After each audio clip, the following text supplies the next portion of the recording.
Hello and welcome to brand new episode of AV Tiles and Sanitary Kollam. Kollathe number 1 tile shop.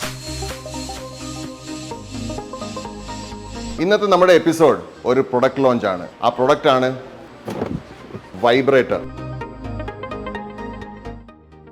ഈ product എന്തുവാണ്, ഇത് എന്തിനു ഉപയോഗിക്കണം, എങ്ങനെ ഉപയോഗിക്കണം എന്നുള്ളത് നമുക്ക് പിന്നെ പറയാം. പക്ഷെ ആദ്യം നമുക്കൊരു കഥ കേൾക്കാം. ഈ കഥ തുടങ്ങുന്നത് നൂറ്റാണ്ടുകൾക്ക് മുമ്പാണ്. ബ്രിട്ടീഷ് കപ്പലുകൾ ഇന്ത്യൻ കരയിൽ അടുക്കുന്നു. ഇവിടെ വന്നിട്ട് അവര് ശ്രീലങ്ക അല്ലെങ്കിൽ സിലോൺ എന്ന് പറയുന്ന സ്വർഗസമാനമായ ഒരു രാജ്യത്തെത്തുന്നു.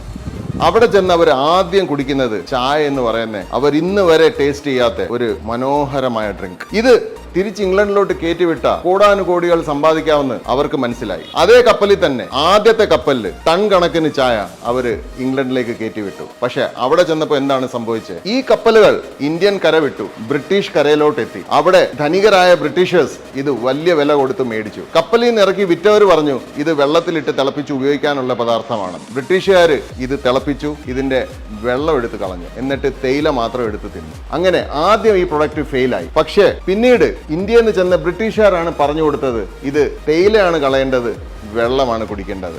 ഇത് കഴിഞ്ഞ് സംഭവിച്ചത് നമുക്കറിയാം. ടീ അല്ലെങ്കിൽ ചായ എന്ന് പറയുന്നത് ബ്രിട്ടീഷ് സംസ്കാരത്തിന്റെ ഭാഗമായി മാറി. ഈ കഥയും ടൈൽസുമായിട്ട് എന്തുവാ ബന്ധം എന്ന് ചോദിച്ചാൽ നമുക്ക് പറയാം. ഈ ചായയുടെ കഥ കേൾക്കുമ്പോഴെല്ലാം ഒരു ടൈൽ ഡീലർ എന്ന നിലയിൽ ഞാൻ എപ്പോഴും ആലോചിക്കാറുണ്ട്, നാട്ടില് കേരളത്തില് ടൈൽസിന്റെ കഥയും ഇതുപോലെ തന്നെ അല്ലേ എന്ന്. അതായത് ടൈൽസ് കപ്പൽ കയറി ഇഞ്ഞ് വന്നു, പക്ഷേ പേസർ വന്നില്ല, ഇപ്പോക്സി വന്നില്ല, ടൈൽ അഡേസീവ് വന്നില്ല, ടൈൽ ഇടേണ്ട രീതി വന്നില്ല. ടൈൽ ആദ്യം എത്തി, പക്ഷേ ടൈലിന്റെ കൂടെ 4 ഇമ്പോർട്ടന്റ് ഫാക്ടേഴ്സ് പതിറ്റാണ്ടുകൾ കഴിഞ്ഞാണ് നാട്ടിലെത്തിയത്. ഇതില് പേസർ, ഇപ്പോക്സി, ടൈൽ അഡേസീവ്, ഇത് മൂന്നിനെ കുറിച്ചും വളരെ ക്രിസ്പായിട്ടും ഇൻട്രസ്റ്റിംഗ് ആയിട്ടുള്ള വീഡിയോസ് നമ്മൾ ഇതിനു മുമ്പ് കണ്ടിട്ടുണ്ട്. അത് റെഫർ ചെയ്യാം. ഇന്ന് നമ്മൾ സംസാരിക്കാൻ പോകുന്ന ഈ 4ാമത്തെ ഫാക്ടറാണ്, അതായത് ടൈൽ ലേയിങ് പ്രോസസ്. ഈ ടൈൽ ലേയിങ് പ്രോസസ്സിന്റെ ഭാഗമായിട്ടാണ് ഇന്നത്തെ നമ്മുടെ പ്രൊഡക്റ്റ് ലോഞ്ച്.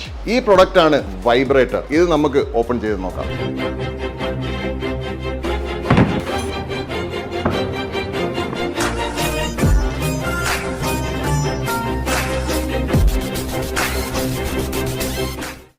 ഏകദേശം 1.5 പതിറ്റാണ്ട് മുമ്പ് വീടിന് RCC ചെയ്യുമ്പം വൈബ്രേറ്റർ ഉപയോഗിക്കുന്നത് നമ്മൾ തുടങ്ങി. അതിന്ന് സർവ്വസാധാരണയാണ്. പക്ഷേ ടൈൽ ലേയിങ്ങിൽ അതേ സെയിം എഫക്ട് കൊണ്ടുവരാൻ വേണ്ടിയിട്ടാണ് ഈ വൈബ്രേറ്റർ ഉപയോഗിക്കുന്നത്. ടൈൽ ലേയിങ്ങിന്റെ ഏറ്റവും അപ്രോപ്രിയേറ്റ് രീതി എന്ന് പറയുന്നത് തറ ആദ്യം പ്ലാസ്റ്റർ ചെയ്യുക അല്ലെങ്കിൽ സ്ക്രീഡ് ചെയ്യുക, അതിന്റെ പുറത്ത് ടൈൽ അഡസീവ് ഉപയോഗിച്ച് ടൈലിനെ ഫിക്സ് ചെയ്യുക. ഈ ഒരു പ്രോസസ്സിൽ നമ്മൾ സാധാരണ കാണുന്ന കൊട്ടി ഉറപ്പിക്കുന്ന രീതി ഒരു ചെറിയ ടൈലിനൊക്കെ ആക്സെപ്റ്റബിൾ ആണ്. പക്ഷേ ചാന്തിലിട്ട് സിമെന്റ് ഗ്രൗട്ട് ഇട്ട് ചെയ്യുമ്പോൾ നമ്മൾ ഇന്നത്തെ ഡേറ്റിൽ ഈ വൈബ്രേറ്റേഴ്സ് യൂസ് ചെയ്തിരിക്കണം. അതിന്റെ റീസൺ ഇന്ന് ഓൾ ദ മോർ ഇമ്പോർട്ടന്റ് ആണ്. നമ്മൾ ചെറിയൊരു ഡിഫറൻസ് കാണിക്കാം. ടൈൽസിന്റെ പ്രതലം അല്ലെങ്കിൽ ടൈൽസിന്റെ സർഫേസിന് മാറ്റ്, ഗ്ലോസ്, ഹൈ ഗ്ലോസ്, സാറ്റിൻ, 1000 കണക്കിന് കളേഴ്സ്, 10ഓളം ഫിനിഷസ്, ഇതിനെക്കുറിച്ച് ഒരു 10,000 വീഡിയോസ് ഈ യൂട്യൂബിലുണ്ട്. പക്ഷേ ടൈലിന്റെ പുറകുവശം കാണിച്ച് ഏതെങ്കിലും ഒരു വീഡിയോ ഉണ്ടോ എന്ന് ശ്രദ്ധിച്ചു നോക്കൂ. ഇന്ന് നമ്മൾ കാണിക്കാം.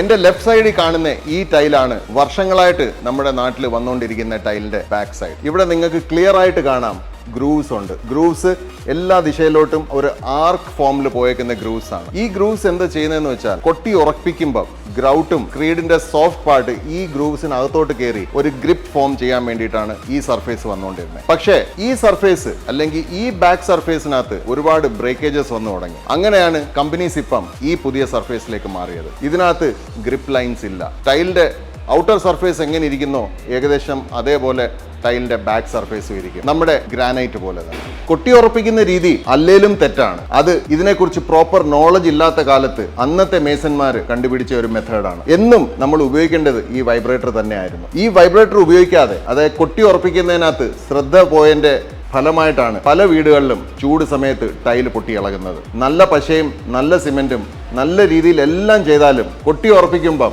ഈ സിമെന്റ് എല്ലായിടത്തും ചെന്നില്ലെങ്കിൽ അത് എയർ ഹോൾസ് ഫോം ചെയ്യും. ചൂട് സമയത്ത് അത് വികസിച്ച് ടൈലിനെ ഇളക്കും. പക്ഷേ ഇന്ന് ഈ വൈബ്രേറ്റേഴ്സ് സുലഭമാണ്. ഇതിന്റെ വിലയും ക്രമേണ കുറഞ്ഞു വരുവാണ്. ഇന്നത്തെ സാഹചര്യത്തിൽ ഈ വൈബ്രേറ്റർ വെച്ച് ടൈൽസ് ലേ ചെയ്യുവാണെങ്കിൽ അത് ടൈൽ ലേയിങ്ങിനെ കുറച്ചുകൂടെ സുദൃഢമാക്കും. ഈ മോട്ടർ ഈ ടൈലിന്റെ പുറത്ത് വർക്ക് ചെയ്യുമ്പം അത് ഭയങ്കര ഹൈ ഫ്രീക്വൻസിയിൽ ഒരു വൈബ്രേഷൻ ഉണ്ടാക്കും. ഈ വൈബ്രേഷൻ അടി കിടക്കുന്ന ഗ്രൗട്ടിനെ ഈ ടൈലിനോട് ബന്ധിപ്പിക്കാൻ സഹായിക്കും. നമുക്കൊന്ന് കണ്ടു നോക്കാം.